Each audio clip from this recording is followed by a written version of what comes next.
Hey, my name's Jim. I'm one of the vocational rehab counselors with PAVE Connect. We're kicking off the PAVE Connect. Start by doing it today, so thank you for your attendance. A little bit of background for PVA's and PAVE's employment program. We work with all veterans, transitioning service members and their families, and we really like to focus one-on-one with what the barriers to employment are and how we can take care of those. Sorry about things in here. What we offer is we offer high-touch engagement to help clients identify their unique New York things, and we use one-on-one support to find the employment, education, volunteer opportunities that people are looking for.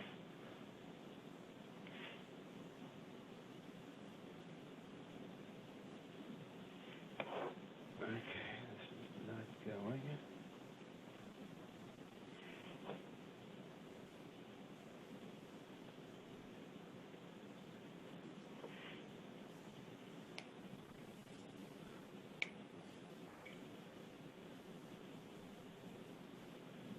Okay, sorry about that. PAVE team, we've got coverage throughout the United States from both coasts, and we have a lot of qualified PAVE team members that are going to be available to be able to help you out through your situation. Some of our programs and services with the PAVE, it's employment assistance. We do have medical services that can engage with the VA on quality of care. We have a whole architecture unit that can help with adaptability and accessibility issues from either home to business. Our service officers are some of the best around to be able to help with claims and benefit information. And then on the other side, we have a great program promoting education and research.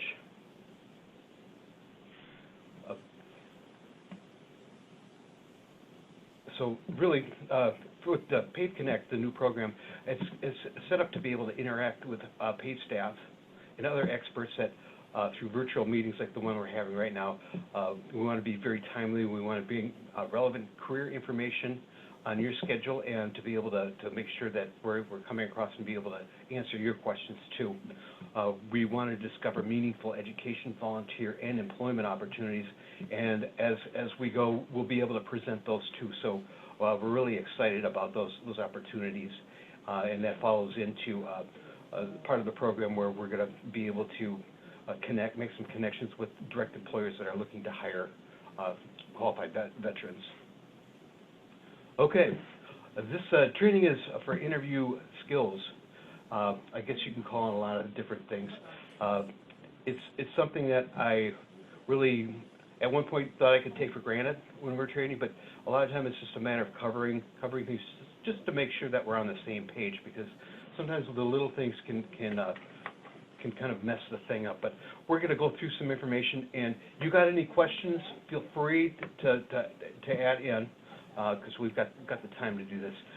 The first really big one is do your research. I mean, know the position you're applying for from the job description. I think sometimes with USA jobs, it takes a little while to find where these pieces are, but have an idea of what they're looking for. How does it equate to what you've done in the past? How can you come in with the job duties if they're a little different? How can you make those comparisons just to be able to get your mind in place to be able to make those connections that, hey, I did this, I've done this, I directly did this, and to be able to be prepared to talk about it. So so you're going to be coming in with some expertise in what they're looking for, too, to be able to make that match. And really, I mean, I think it's important, and there's a few places where I think it's more just checkbox stuff, but to be able to research the employer or the organization you're looking at.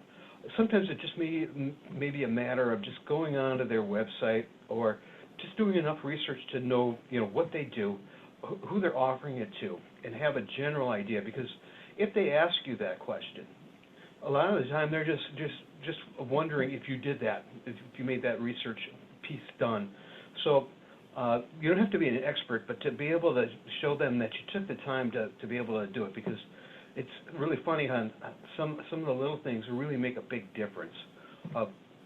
Also, too, once you've gotten to the interview phase, I like being able to make sure you're planning your trip over there.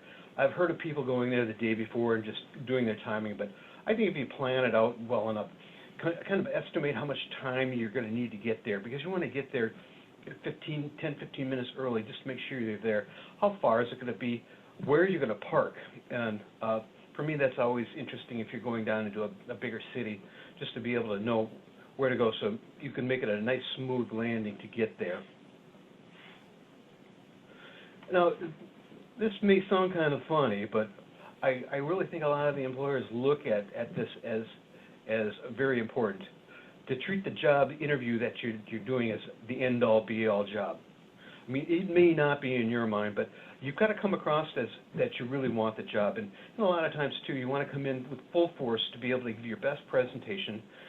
You may know within 5 or 10 minutes that this isn't going to be what you want, but you want to go through strong and use your presentation, because you never know what's going to happen. I mean, if, say, you got 3 interviews and 2 of them fall apart, but this is what you've got left, or this is going to be your best opportunity, you want to make sure that you've got the stuff on the table. So really, that's a lot of just the enthusiasm with the position to act interested in what's going on, to be able to be attentive to what they say in their cues, and to be able to ask good questions about what their culture is too. We just don't want them to get any kind of doubt that you don't want to be there for the interview. I think it's so important. I think they can pick that up really quick. And again, you know, any interview that you're making is kind of said before, is a learning experience. So the better you get, the more you do, the better you get. So along those lines, I think that can be really important. Now, it can be very interesting on the types of interviews, because everyone seems to have you know, some different approaches, but I think it comes down to a few things here. Actually, telephone screening should be number one, because the telephone screening is usually your first step. So someone has gone through and made, you know, selected your application and your resume as someone they want to be able to move forward. So those telephone screening calls tend to be short, but they're concise. They're going to be verifying things such as education, where you work, what you did. Sometimes the people can be a little curt, so it's okay. Just expect them to be able to cover a lot of information in a little bit of time, because these are the ones that are going to take you from the group of 20 to the group of 5. And it's always really a good point, too, because you've got their information, and you'll be able to reach back. That's one source of reaching back into the company, because you want to be able to make sure your lines of communication are there. And we'll get into that a little bit more. A lot of the time now, they call it behavioral interviews. It's more than just really just looking at your experience, what your education level is. They want to know how you can attain your goals, how you're going to deal with team members. What are you going to be like when you're handling specific situations? So a lot of the time, those are pieces where you want to just be able to explain how you would react, what you would do in a possible scenario. You can always relate that back to what you've done in the past, too, to give them an indication of where you're at and how you're going to fit in. And, you know, I think that's really so important these days, to be able to explain yourself and to be able to fit in into what they're looking for, and to give them the idea you can. A lot of the time, they may or may not have a group interview, or the other is just a one-on-one with the manager. In most cases, they're going to be working off the same list of questions. The one-on-one interview tends to probably have a little more at stake. If you get along with a person, I think you've got a stronger edge, because there's one person to really win over. I think they tend to go a little bit slower, a little bit more in depth on the questions, because there's not a big rush to rush through them. Where the group interview, you may have 2 or 3 people, sometimes 4, and you're going to try to make your reads on how they're reacting to how you answer the questions, their body language, and how they're responding to your body language. They tend to go a little faster, because it's just one person after the next giving off those questions. Just like with the one-on-one, it's so important just to be able to read the nonverbal communication, because to be able to adjust this. Something doesn't seem quite right with how they're reacting to your answer, to know when to follow up or know when to identify those.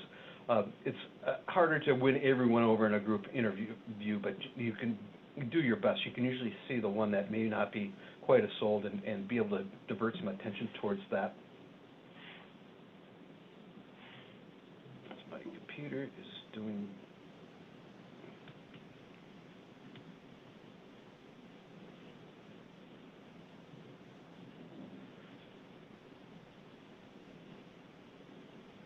Computer's locking up here. Okay, there it goes. In order to remedy some of those things, I really like the approach of being able to get your stories in place, because the stories are going to be what you're going to be doing to explain yourself. I kind of look at it as a database to know the different pieces, to be able to, if they ask you about your experience doing this job duty, to be able to have a good framework to be able to explain it. You know, how did you prioritize those work duties? How did you deal with the relationships within your team? How did your expertise help with solving the problems?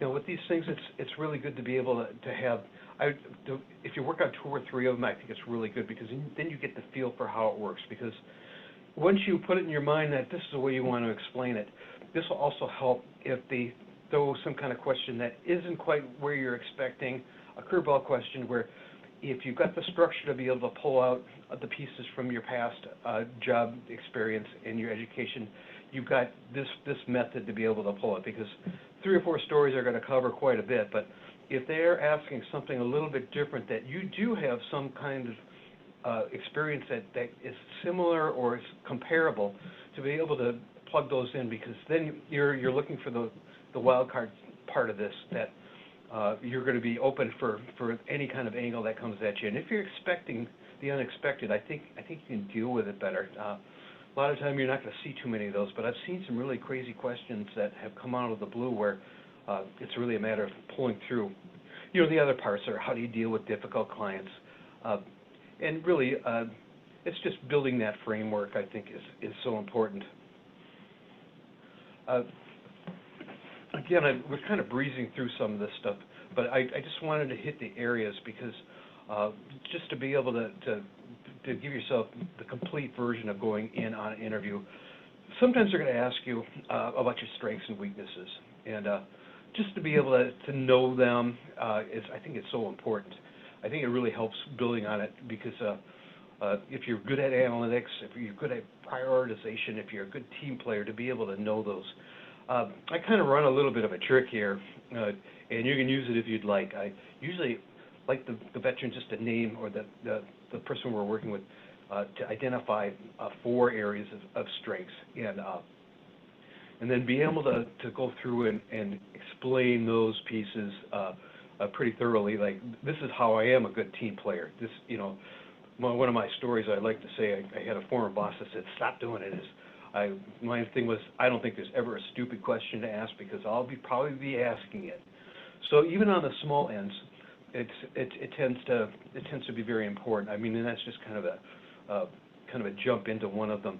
Now, as far as weaknesses, I think if you're expecting it, I think you'll know kind of what to do. This is not the place to if you're surprised by the question, say, well, I think I'm a really good worker, but you know, sometimes I'm not really quite good at getting to work on time. And I mean, if you're expecting it, you're not going to fall in those traps, and chances are you're not going to. But I have seen some kind of strange things with it. I think I've had people that get a little jokey with things, and they kind of cross the line. But my way of looking at this, and again, you can take this as you'd like, take one of the strengths, and then break it down. Identify what that skill is.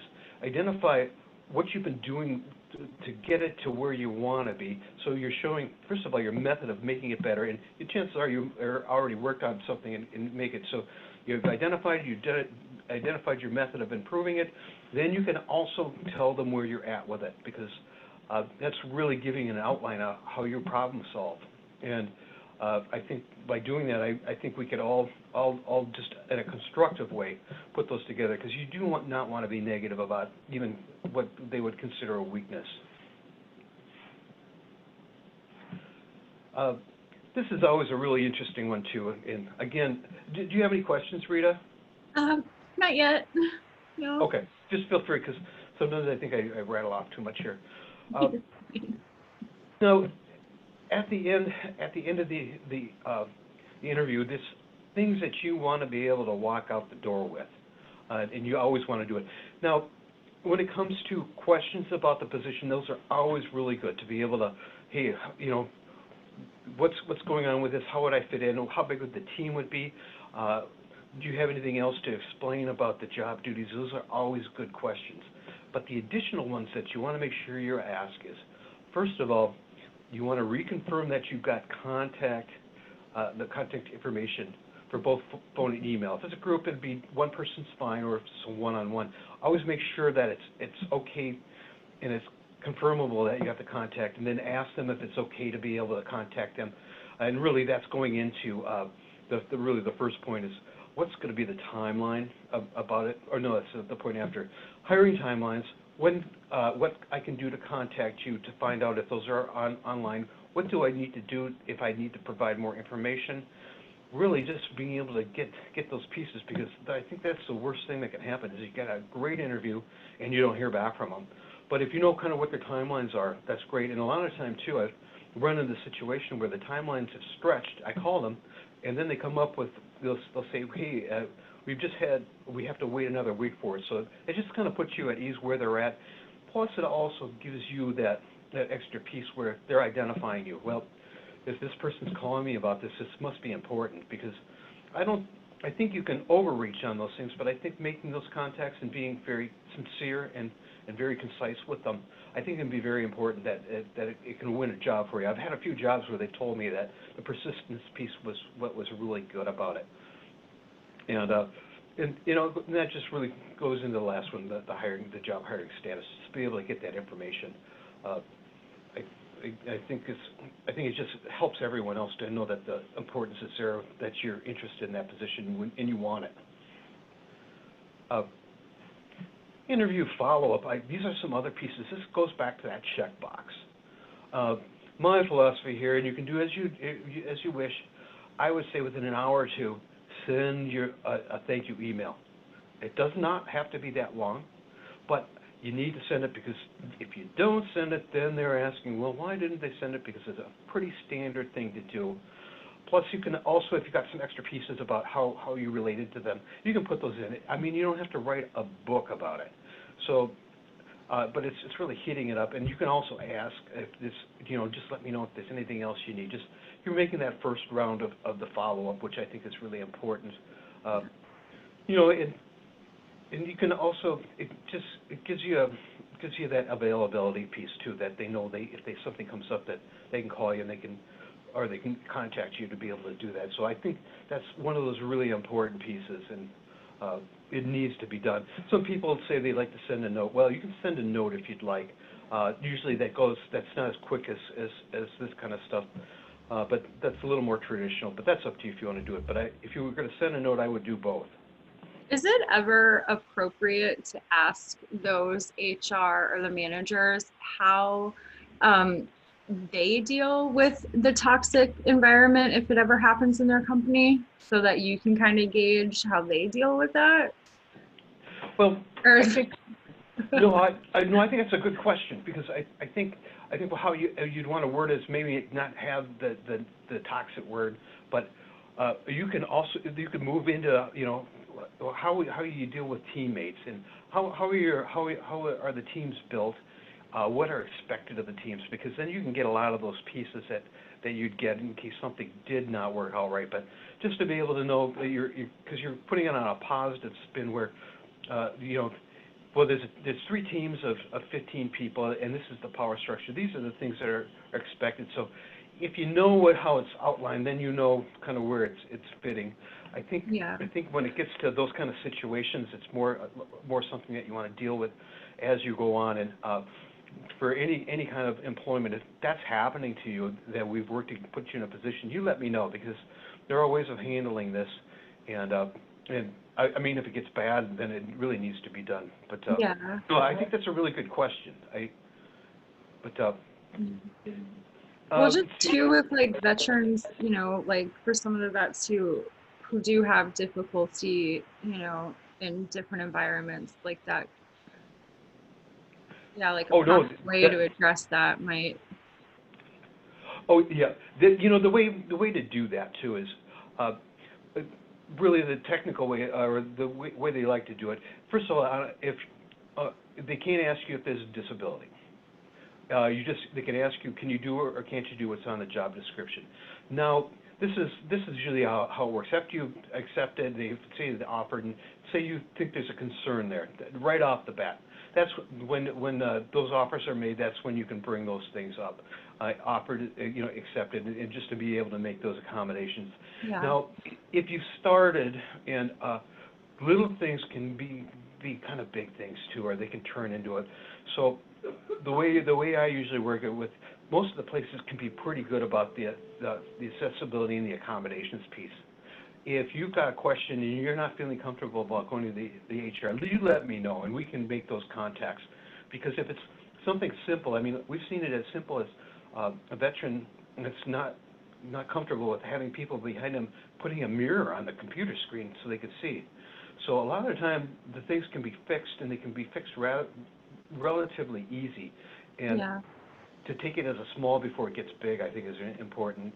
And I know you're really good at, from talking with you, you're really good at seeing those things and helping to adjust that. So that's kind of know why you're coming at that with that, because you've got a good understanding of that, which is very. Just some quick tips here.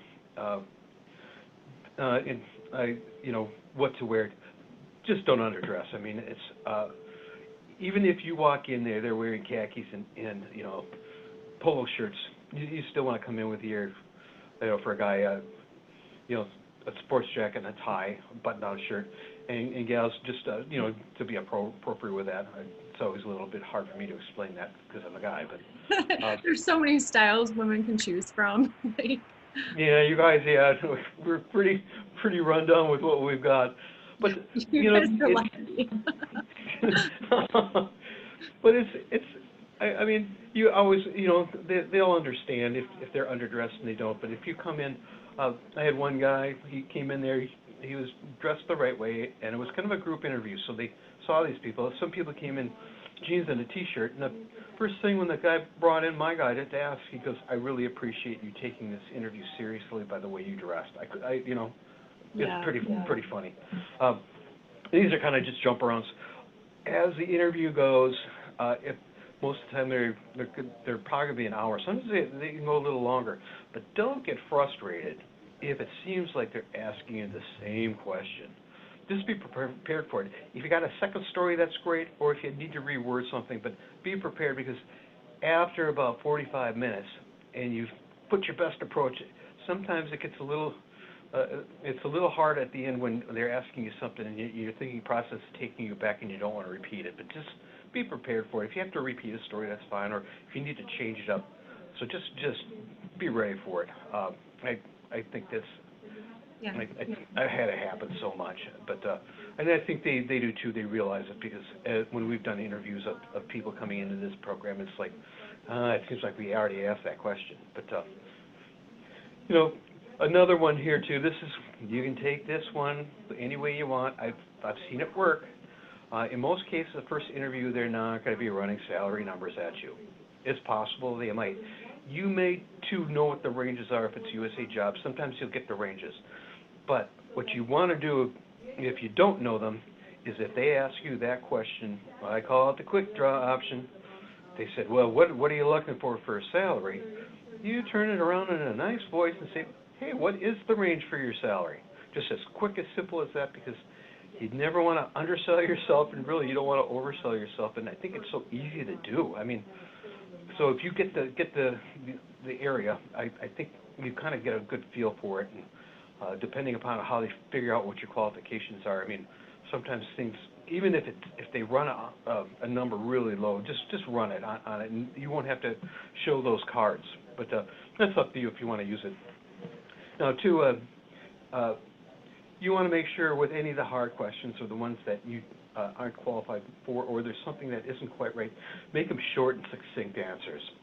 and watch their, and with the other point, watch their body language. So you want to make sure you answer the question as quickly as possible. You want to make sure that they know that you've answered it, and then look to see what they are. Because if they don't like the answer, they want more information, they'll ask. They may just say, hey, that's fine for the answer, or sometimes they may give you a look, well, that's a fine answer, but they're not looking as they're accepting it. So just to be able to watch those things and bring those into play, because the body language, again, is so important. And then how you're portraying yourself, too. Like, you don't want to be double-crossing your arms. You want to make sure that your eye contact is good and moving, and it doesn't have to be intense, but to be on enough to make sure that they know you're listening to them, you're looking at them, too. Be engaging, yeah. And you're pretty good with that. I mean, and I think it's kind of a skill that people aren't really ready for. And you can practice on people, and sometimes it's funny practicing it, because they'll start looking at you like, why are you looking at me? And kind of like our Counselor 101 class. Yeah. And they're like, do I have something on my face? You're like, no. Oh, yeah, you got it's pretty funny. Kind of just wrapping up, the PAVE Connect, again, this is a virtual engagement, and we're really happy to be kicking this off. And just the interaction with the PAVE staff and stuff, because we want to make this conversational, and I appreciate you helping out with that. Great. We are going to be, there will be a library of timely, relevant career information. We've got actually quite a few presentations that we got set up. And by you going in there, you can see what it is.